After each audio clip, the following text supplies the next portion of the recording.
So this week's rant is entitled "Do I Give a NAMM About NAMM?" Um, I know it's a poor play on words, but I couldn't think of anything else. I've been struggling actually with this week's rant for a few days now, in terms of what I was going to say, because I thought I was going to say something about NAMM, and the reality is it's really sort of a bit for me. So those of you who don't know, NAMM is a show that happens in America. NAMM stands for the National Association of Music Merchants, and was originally an American thing, but it gained such stature that it's now become an international thing, and every manufacturer, Tom, Dick and Harry, make their way out to NAMM to show their wares, which is kind of what it's there for. It's an industry show. The general public can't get in there. And you basically get the manufacturers show off either what they've just brought to market, what they're just about to bring to market, or future ideas that they're thinking about bringing to market. So, you know, in the past, NAMM is where a lot of manufacturers made big announcements about things they were going to deliver to market. This year, it seems that people have made those announcements before NAMM, so they actually weren't announced at NAMM so much, so we kind of knew what was coming. So was it a bit of a damn squid? Possibly. NAMM happens in Disneyland. Well, not quite. Happens in Anaheim, which is roughly where Disneyland is in California. Happens at the convention center there. So if delegates do get bored, of course, they can always go across the road to Disneyland and ride the roller coasters for a bit. Anyway, back to the important thing. As I said, big manufacturers go to NAMM, small manufacturers go to NAMM, and retailers and intermediaries go to NAMM, including plug Anderton's in Guildford, which is my local toy shop. So they've been out there, and I suspect there's going to be a whole bunch of videos about their experience at NAMM. They're probably sitting busily and editing them on the plane on the way home. But that's what NAMM's all about. So I've been keeping my eye on the videos as they've been coming up on YouTube and the things that have been coming up on various websites, and I've been thinking, is there anything that actually excites me at NAMM? To put my hand in my pocket and get the checkbook out. Now there was one. There was this. I'm not going to buy it. I have to be honest and say, but I think it's the craziest little gizmo going. There's something called the Blip Box After Dark, and it follows on from the Blip Box, which was last year's machine. So apparently this year's machine has Addy Doohickeys and is all black with bright purple joysticks. And there will be a picture appearing up here, so you can see what I'm talking about with this thing. And I've got to be honest and say, this is the goofiest looking synthesizer I have seen in a long, long time. And it really does look like something that the children should be playing with, not the professionals. Although I can see the professionals having great fun with it. First time I saw it, I actually thought this thing was actually a controller for some sort of video game, not a actual serious synthesizer. But then over the years, some really serious synthesizers have looked like children's toys. So, you know, let's hold reservation. Basically, what you have is as you can see with the picture, you have two joysticks either side for data entry, and then you have a bunch of sort of knobs and buttons and things that sit between those two joysticks, which do things relating to the wavetable. You need a MIDI controller to actually kick this thing off, so you have to give it some sort of notes to actually start playing, and then this thing just does crazy gizmo-y type things. I suppose if you're looking for something to give you weird and wacky background sounds for something, this probably is a great idea. But I just think, you know, I can't see it working in my music flow. But I just thought it was such a great gizmo that it was worth a mention. I then went and looked at some of the sort of established manufacturers. Roland, well, Jupiter X, they've made a big hoo-ha about Jupiter X. Well, to be honest, they made a big hoo-ha about Jupiter X back last September, so I'm not going to say any more about that. Only that it's available to me if I'm going to go and buy it in spring. Then Korg came along and they announced something called the Wave State wave synthesizer. Get that right, which is a 37 full-size keys. And it's sort of kind of the evolution from the Wave Station. Now, I know people who love the Korg Wave Station. They've got either a full-size, I think it was a full-size 61-note keyboard, or they've got the rack mount module, the AD, and they love that thing. I mean, even though the Wave Station per se is what, let's say, 25 plus years old now, they still think, like I still think with a lot of legacy tech, that it has a very, very valuable place in their setup. And I've never owned a Wave Station, I have to be honest. I played with a Wave Station, played with theirs, but I've never owned one, and I've always sort of sat on the fence with the Wave Station, because I've always thought, well, you know what, I've got the things that I've got can mimic the Wave Station, but they always say that the Wave Station is utterly, utterly brilliant. So this is the predecessor to that synth. Very much in vogue. Korg have coined the whole engine-y thing. They've called it the Wave Sequencing 2.0 engine. You know, much the same as everybody else calls it the Zencore engine, or the MS-20 engine, or the whatever. You get the drift. But let's name all the engines, and everybody buys into it. It's quite interesting because it's got you can load 6 independent samples. You can manipulate 6 independent samples to give you the tone when you hit the key. Not seeing an awful lot more about this thing. I'm sure it's going to start really sort of ramping up in advertising once they start getting out to the sort of the influencers in the market. But it does look like something that's worth thinking about. Again, my only issue with these sort of things is it's 37-note keyboard, which means that if you want to play a wider range on a keyboard, you're going to have to get a MIDI keyboard, which is interesting because Roland just launched a brand new 88-key MIDI keyboard, but I'm not going to dwell on that. Korg have also launched the ARP 2600 FS and the MS-20 FS keyboards, which are copies of those legendary keyboards. Brand new circuitry inside, but the whole sort of concept and tonal ranges of the units are the same as the ones that came out before.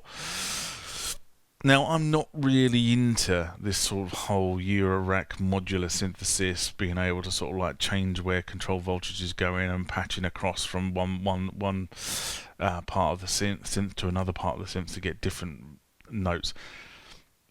Well, as I said before, I don't have time. That is a really labour-intensive thing to sort of set up. And there are people out there that do it extremely well.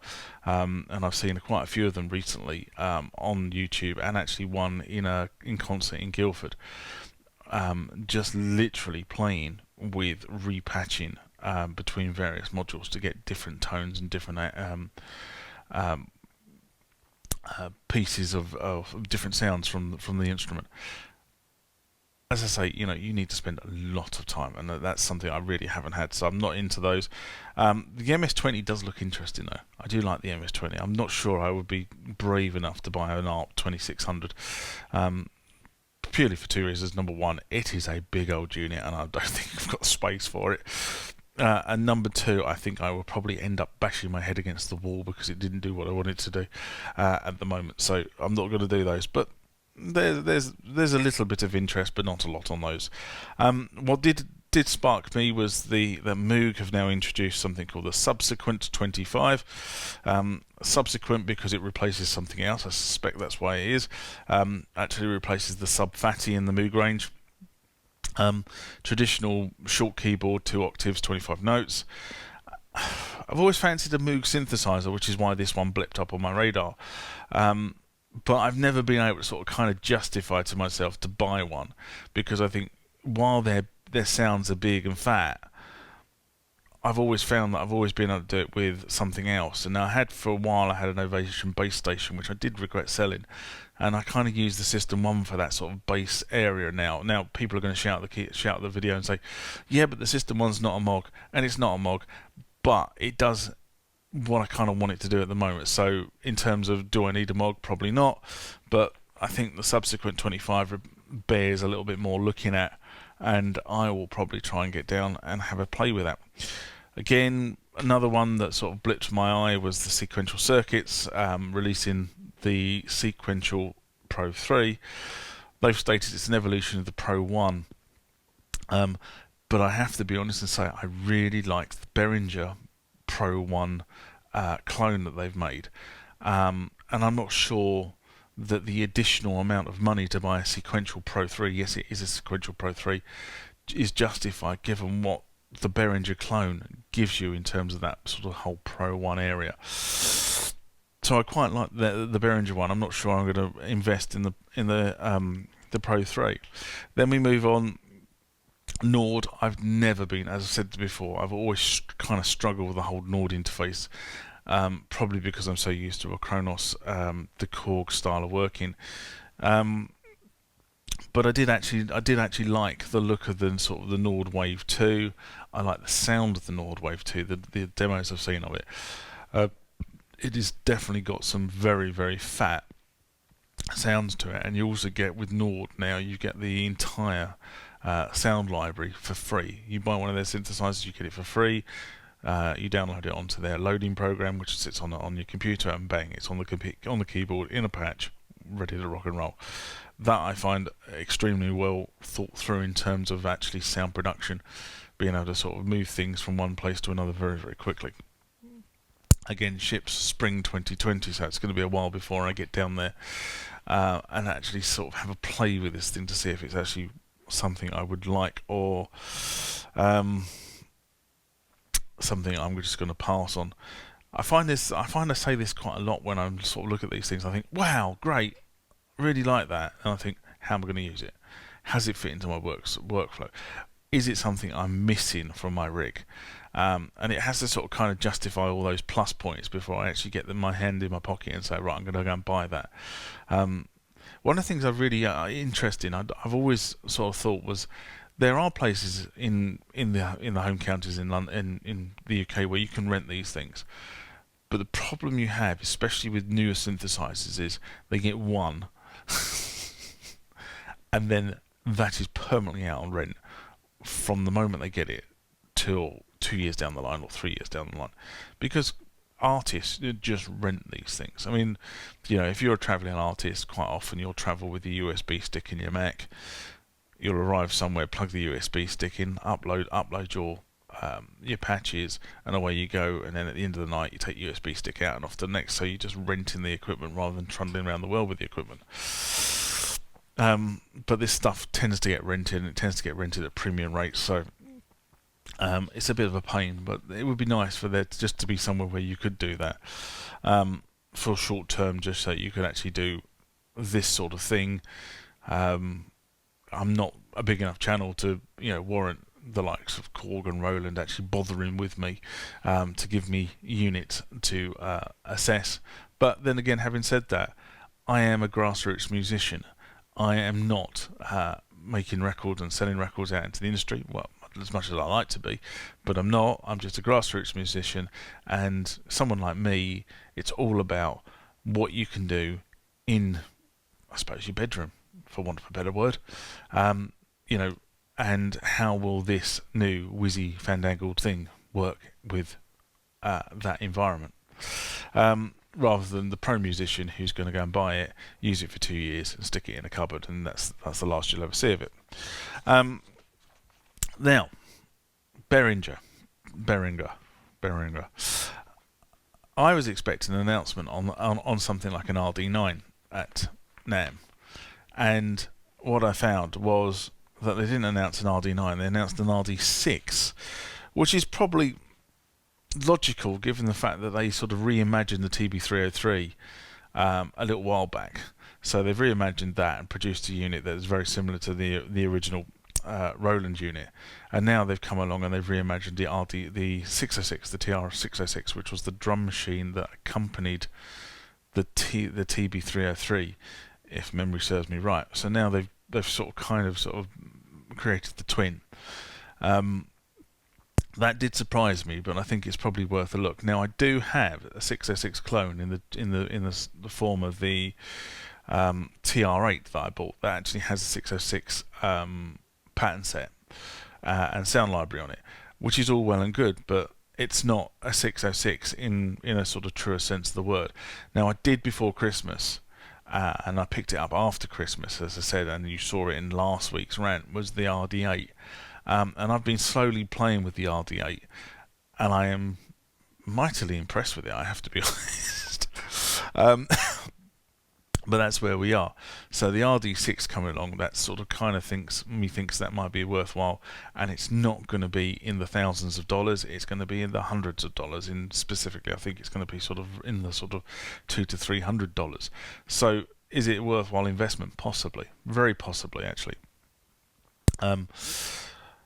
So they were the things that sort of jumped out at me at NAMM. So do I give a damn about NAMM? No, not really. And that's where we go for this week. Now, there was something else I wanted to say, but it's gone clearly out of my mind, and it's not on the script. So I will get around. Yes, I know what it was. So, any of you out there using Windows 7? That's what I wanted to say. If you're using Windows 7, I think now is a very good time to evaluate your studio setup. And the reason I say that is because Windows 7, as of tomorrow, I think it is, so this is the 19th of January, tomorrow is the 20th of January, and I think as of tomorrow, Windows 7 is completely out of Microsoft support, which means they are no longer going to patch it, they're no longer going to fix issues with it, and more importantly, people like virus companies, etc., will stop releasing virus patches for Windows 7 very shortly, and the manufacturers will stop supporting Windows 7 drivers. So if you're on Windows 7, which I suspect many of you are, now is probably the time to start thinking about whether Windows 7 is your long-term strategy, or whether you want to sort of move up to Windows 10, or, God forbid, move across to the mighty Apple. But I think it's something that you guys need to think about, because I got rid of my Windows 7 machine about 2 years ago. Maybe slightly more, actually. I went up to Windows 10, and the initial transition was a bit of a pain. In fact, it was a real pain. But now I've done it, and I've moved up to Windows 10. It is definitely a better step. But this is a big industry problem.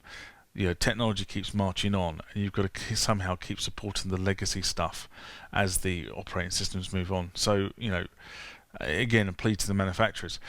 You know, if you're watching this, if you do have older drivers, please keep those drivers up to date with the operating systems, even if you are no longer producing the synthesizer, because we grassroots musicians are still using this stuff, and in fact some of the big names are still using this stuff. So if you're not keeping the drivers up to date, we really have a problem, and the problem is being caused by the industry, not the musician. And that really is where I'm going to say shut up and say have a great Sunday. See you later. Bye. If you liked the content of the video you've just seen, please give it a thumbs up. It just helps the YouTube algorithm with its selection process. If you want to leave a comment, please feel free to do that as well. Down below somewhere should be the ability to do that. I do try to respond to all the comments that are raised on the channel. Sometimes it takes me a few weeks because of what I'm doing, and I'm getting more and more and more comments and questions raised on the channel, so it just takes sometimes a little bit of time to do a bit of research.